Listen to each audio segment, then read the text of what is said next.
Déclic du loquet. Ça marche, par RHJ. Le célèbre petit livre rouge, qui réalise vos rêves. 1. Plan d'accomplissement clair et précis. Fondé sur le bon sens. Publié initialement en 1926. Ce livre, avec son précieux message, vous est présenté par la Master Key Society. Copyright 2021 Master Key Society. Lu par Randy Scott. Tout ce que vous voulez gagner doit le partager. Le bonheur est né jumeau. Byron. L'auteur a envoyé le manuscrit de ce livre pour critique à un ami qui l'a renvoyé. Avec la mention « ça marche ». Ce jugement naît de l'expérience a été adopté comme titre du livre. Les éditeurs. Un plan concis, précis et abouti avec des règles, des explications et des suggestions pour améliorer votre condition dans la vie. Si vous savez ce que vous voulez, vous pouvez l'avoir. L'homme qui a écrit ce livre a beaucoup de succès et est largement connu pour sa générosité et son esprit serviable. Il attribue tout le mérite de tout ce qu'il a accompli en maîtrisant les circonstances, en accumulant des richesses et en se faisant des amis grâce à l'élaboration silencieuse de ce qui est simple et puissant. Vérité qu'il raconte dans son œuvre. Il vous montre ici un chemin facile et ouvert vers une vie plus grande et plus heureuse. Sachant que le plus grand bien vient d'aider les autres sans attendre d'éloges. Quel est le véritable secret pour obtenir des biens désirables? Certaines personnes naissent-elles sous une bonne étoile ou un autre charme qui leur permet d'avoir tout ce qui semble si désirable. Et sinon, quelle est la cause de la différence dans les conditions dans lesquelles les hommes se trouvent? En direct, il y a de nombreuses années, estimant qu'il devait y avoir une réponse logique à cette question, j'ai décidé de découvrir, si possible, de quoi il s'agissait. J'ai trouvé la réponse à ma propre satisfaction et, pendant des années, j'ai transmis l'information à d'autres personnes qui l'ont utilisée avec succès. D'un point de vue scientifique, psychologique ou théologique, certaines des affirmations suivantes peuvent être interprétées comme incorrectes. Mais néanmoins, le plan a apporté les résultats souhaités à ceux qui ont suivi les instructions simples et je crois sincèrement que je le présente maintenant d'une manière qui apportera du bonheur et des biens à beaucoup plus.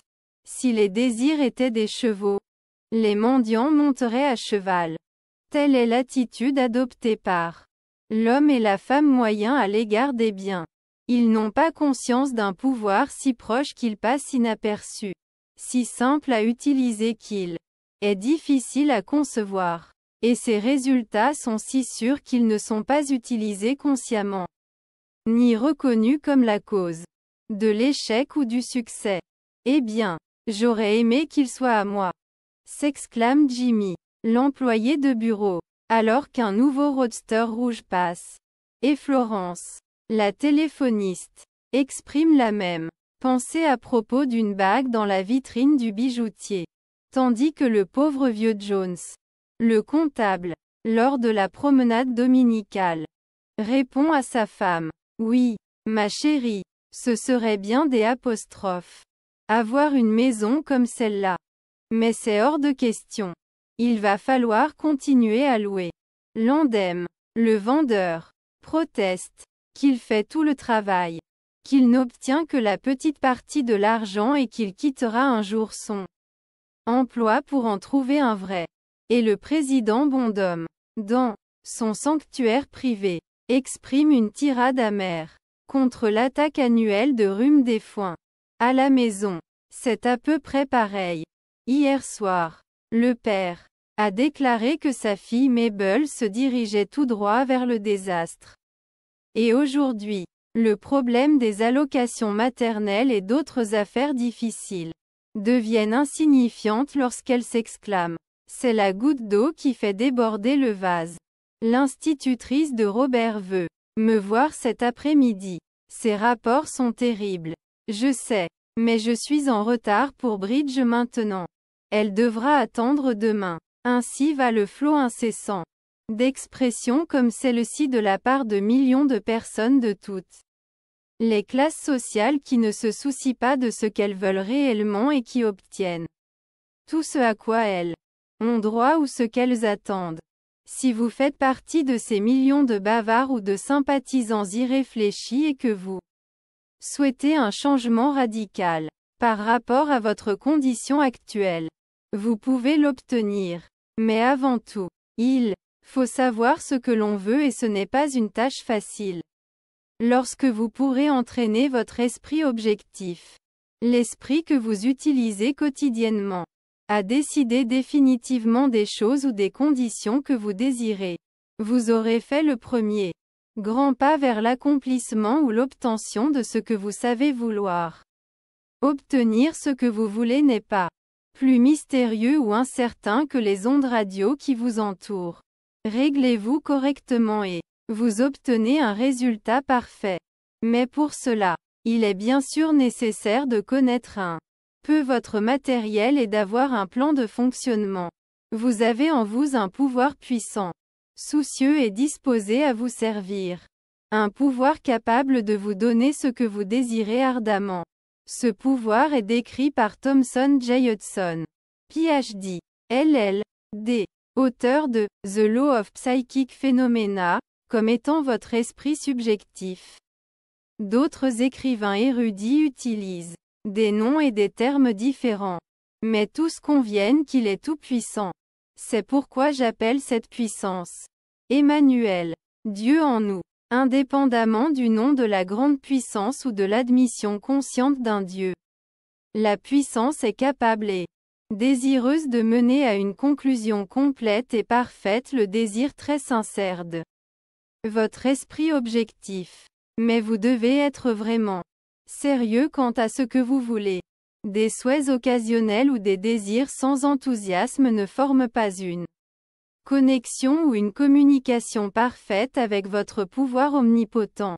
Vous devez désirer sérieusement, sincèrement et sincèrement, certaines conditions ou choses, mentales, physiques ou spirituelles. Votre esprit objectif et votre volonté sont si vacillants que vous ne souhaitez généralement que des choses et que le pouvoir merveilleux et capable qui est en vous ne fonctionne pas. La plupart des souhaits sont simplement des expressions vocales.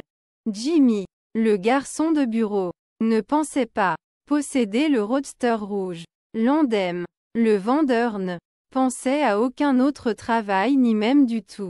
Le président Bondhomme savait qu'il avait le rhume des foins et s'y attendait. L'entreprise du père était très probablement prospère et la mère a sans aucun doute remporté le premier prix de la soirée bridge ce jour-là. Mais ils n'avaient aucune idée précise de ce qu'ils voulaient vraiment que leurs enfants accomplissent et contribuaient en réalité à créer les conditions malheureuses qui existaient. Si vous envisagez sérieusement de changer votre condition actuelle, voici un plan concis, défini et efficace, avec des règles, des explications et des suggestions. Le plan, noté sur papier, par ordre d'importance, les choses et les conditions que vous souhaitez réellement. N'ayez pas peur d'en vouloir trop. Allez jusqu'au bout en écrivant vos désirs. Modifiez la liste quotidiennement, en y ajoutant ou en retirant, jusqu'à ce que vous l'ayez à peu près correcte. Ne vous découragez pas face au changement, car cela est naturel. Il y aura toujours des changements et des ajouts avec des réalisations et des désirs croissants. 3 règles positives de réussite. Premièrement, lisez la liste de ce que vous voulez 3 fois par jour. Matin, midi et soir. Deuxièmement, pensez à ce que vous voulez aussi souvent que possible. Troisièmement, ne parlez de votre plan à personne, sauf à la grande puissance en vous qui dévoilera à votre esprit objectif la méthode de réalisation. Il est évident qu'on ne peut pas acquérir la foi dès le départ. Certains de vos désirs, d'après tout raisonnement pratique, peuvent sembler franchement inaccessibles. Mais, néanmoins, écrivez-les dans votre liste à la place qui leur revient et qui est importante pour vous. Il n'est pas nécessaire d'analyser comment ce pouvoir en vous va accomplir vos désirs. Une telle procédure est aussi inutile que d'essayer de comprendre pourquoi un grain de maïs placé dans un sol fertile pousse une tige verte, fleurit et produit un épi de maïs contenant des centaines de grains. Chacun capable de faire ce qu'un grain a fait. Si vous suivez ce plan défini et appliquez les 3 règles simples, la méthode d'accomplissement se déroulera tout aussi mystérieusement que l'épi de maïs apparaît sur la tige, et dans la plupart des cas beaucoup plus tôt que prévu. Lorsque de nouveaux désirs, méritant une position en haut de votre liste ou à peu près, vous viennent, vous pouvez alors être assuré que vous progressez correctement. Supprimer de votre liste des éléments que vous pensiez vouloir au début est une autre indication certaine de progrès. Il est naturel d'être sceptique et d'avoir des doutes, de la méfiance et des remises en question. Mais lorsque ces pensées surgissent, sortez votre liste, relisez-le, ou si vous l'avez mémorisé, parlez à votre moi intérieur de vos désirs jusqu'à ce que les doutes qui interfèrent avec votre progression disparaissent. N'oubliez pas que rien ne peut vous empêcher d'obtenir ce que vous désirez sincèrement. D'autres ont ces choses. Pourquoi pas toi? Le pouvoir omnipotent en vous n'entre dans aucun débat controversé. Il attend et est disposé à vous servir lorsque vous êtes prêt. Mais votre esprit objectif est si sensible aux suggestions qu'il est presque impossible de faire des progrès satisfaisants lorsqu'il est entouré de sceptiques. Par conséquent, choisissez vos amis avec soin et associez-vous à des personnes qui possèdent désormais certaines des choses que vous désirez vraiment. Mais ne discutez pas de votre méthode d'accomplissement avec elles. Inscrivez sur votre liste de besoins des choses matérielles comme de l'argent, une maison, une automobile, ou quoi que ce soit. Ne vous arrêtez pas là. Soyez plus précis. Si vous voulez une automobile, décidez du type, du style, du prix, de la couleur et de tous les autres détails, y compris quand vous la voulez. Si vous voulez une maison, planifiez la structure, le terrain et le mobilier. Décidez de l'emplacement et du coût. Si vous voulez de l'argent, notez le montant. Si vous souhaitez battre un record dans votre entreprise, déposez-le. Il s'agit peut-être d'un record de vente. Si oui, notez-le. Total, la date souhaitée, puis le nombre d'articles que vous devez vendre pour y parvenir. Listez également vos prospects et mettez après chaque nom la somme attendue. Cela peut sembler très stupide au début. Mais vous ne pourrez jamais réaliser vos désirs si vous ne savez pas de manière positive et détailler ce que vous voulez et quand vous le voulez. Si vous ne pouvez pas décider cela, vous n'êtes pas sérieux. Vous devez être catégorique. Et lorsque vous le serez, les résultats seront surprenants et presque incroyables. Un ennemi naturel et ancien apparaîtra sans aucun doute lorsque vous aurez goûté pour la première fois à l'accomplissement. Cet ennemi est le discrédit. Sous la forme de pensées telles que cela ne peut pas être possible. C'est justement le cas. Quelle coïncidence remarquable. Lorsque de telles pensées surviennent, remerciez et attribuez le crédit à votre pouvoir omnipotent pour cet accomplissement. En faisant cela, vous gagnez en assurance et en accomplissement supplémentaire. Et avec le temps, vous vous prouvez qu'il existe une loi qui fonctionne réellement à tout moment lorsque vous êtes en phase avec elle. Des remerciements sincères et sérieux ne peuvent être donnés sans gratitude et il est impossible être reconnaissant sans être heureux. Par conséquent, lorsque vous remerciez votre plus grand et meilleur ami, votre pouvoir tout-puissant, pour les dons reçus, faites-le de toute votre âme et laissez cela se refléter sur votre visage. Le pouvoir et ce qu'il fait dépasse l'entendement. N'essayez pas de le comprendre, mais acceptez l'accomplissement avec gratitude, bonheur et une foi renforcée. Prudence. Il est possible de vouloir et d'obtenir ce qui vous rendra malheureux, ce qui ruinera le bonheur des autres, ce qui causera la maladie et la mort, ce qui vous privera de la vie éternelle. Vous pouvez avoir ce que vous voulez, mais vous devez prendre tout ce qui va avec. Ainsi, en planifiant vos besoins, planifiez ce dont vous êtes sûr qu'il vous apportera, à vous et à vos semblables, le plus grand bien ici sur terre, ouvrant ainsi la voie à cet espoir futur au-delà de la compréhension humaine. Cette méthode pour obtenir ce que vous voulez s'applique à tout ce que vous êtes capable de désirer et la portée étant si grande. Il est suggéré que votre première liste se compose uniquement de choses avec lesquelles vous êtes bien familier, comme une somme des apostrophes, argent ou une réalisation, ou la possession de choses matérielles. De tels désirs sont plus faciles et plus rapides à obtenir que l'abandon d'habitudes fixes, le bien-être d'autrui, et la guérison de maladies mentales ou physiques. Accomplissez d'abord les petites choses. Passez ensuite à l'étape suivante. Et lorsque cela sera accompli, vous rechercherez les objectifs les plus élevés et les plus importants de la vie. Mais bien avant d'atteindre le stade de votre progression, de nombreux désirs valables trouveront leur place sur votre liste. La première consistera à aider les autres, comme vous avez été aidé. Grande est la récompense de ceux qui aident et donnent sans penser à eux-mêmes. Car il est impossible d'être altruiste sans gain. En conclusion, il y a peu de temps, le docteur Émile Coué est venu dans ce pays et a montré à des milliers de personnes comment s'aider elles-mêmes. Des milliers d'autres ont usurpé l'idée, ont refusé son aide et sont aujourd'hui là où il était avant sa visite. Ainsi, avec les déclarations et le plan qui vous sont présentés maintenant, vous pouvez rejeter ou accepter. Vous pouvez rester tel que vous êtes, ou avoir tout ce que vous voulez. Le choix vous appartient. Mais Dieu veuille que vous trouviez dans ce court volume l'inspiration pour choisir correctement, suivre le plan et ainsi obtenir, comme tant d'autres l'ont fait, toutes les choses, quelles qu'elles soient, que vous désirez. Lisez tout le livre encore et encore.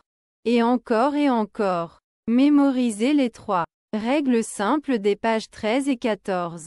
Testez-les maintenant sur ce que vous voulez le plus 7 minutes. Ce livre aurait pu facilement s'étendre sur 350 pages. Mais il a été délibérément raccourci pour le rendre aussi facile que possible à lire, à comprendre et à utiliser. Allez-vous l'essayer? Des milliers de vies améliorées témoigneront du fait que ça marche. Une lettre de l'auteur pour vous. Chers lecteurs, les grands biens de la vie sont tous des dons mystérieusement accordés. La vue, l'ouïe, l'aspiration, l'amour ou la vie elle-même. Il en est de même des idées. Les plus riches d'entre elles nous sont données.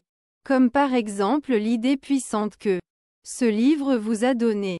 Que vas-tu en faire? Êtes-vous surpris lorsque je vous dis que la chose la plus rentable que vous puissiez faire est de le donner?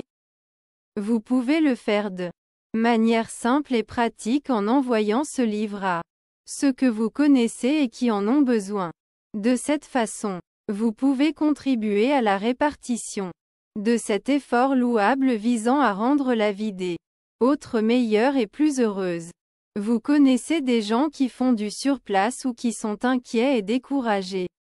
C'est votre chance de les aider à s'aider eux-mêmes. Si vous leur refusez ce livre, vous perdrez la satisfaction consciente que procure le fait de faire le bien.